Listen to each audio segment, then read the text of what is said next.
আসসালামু আলাইকুম। Prince English একাডেমিতে আপনাদেরকে স্বাগত।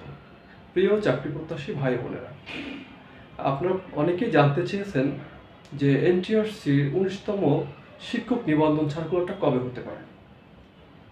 এই নিয়ে যদি আমি কথা বলি, তো এটা বলবো যে এটা আসলে হাজারো লক্ষ লক্ষ বেকার ভাই বোনদের একটা কাঙ্ক্ষিত সার্কুলার। অনেকেই প্রত্যাশা করে আছেন, হ্যাঁ, অপেক্ষা করে আছেন যে কবে সার্কুলারটা দেবে।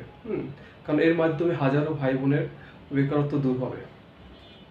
তো এবার যদি সার্কুলার ডেট সম্পর্কে বলি, যে এনটিআরসি সেই গত মাস থেকেই সার্কুলার দেবে দেবে দেবে বলে আসছে।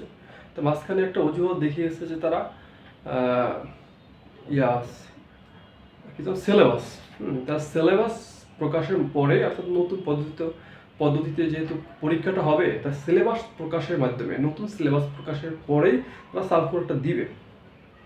কিন্তু সিলেবাস মানে সম্পূর্ণভাবে এখনও তারা মানে প্রকাশ করতে পারেনি।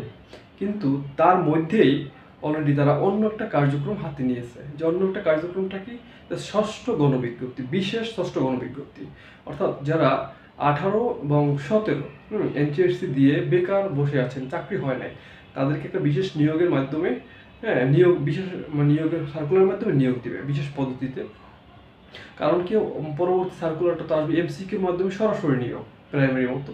সেই জন্য এরা বসে থাকবে বা এদের এই মানে সার্টিফিকেটটা কোনো কাজে আসবে না। এই জন্য এদের জন্য একটা বিশেষ গণবিজ্ঞপ্তি দেবে।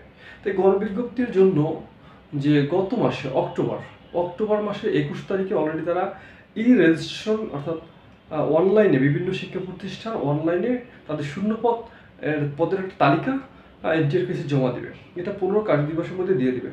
অর্থাৎ তাতে বলা যায় যে এই নভেম্বর মাসের 10 তারিখের ভিতরে আর এই রেজিস্ট্রেশনটা শেষ হবে। তাই নভেম্বরের 10 তারিখের ভিতরে এই রেজিস্ট্রেশনটা শেষ হয়, যদি শূন্যপদ কত হয় এনটিআরসি দেখবে। দেখার পরে তারা এই যে বিশেষ সার্কুলারটা দিবে। অর্থাৎ এই দেওয়ার পরে তাদের এই যে নিয়োগ কার্যক্রম শেষ করতে নভেম্বর মাসটা লেগে যাবে।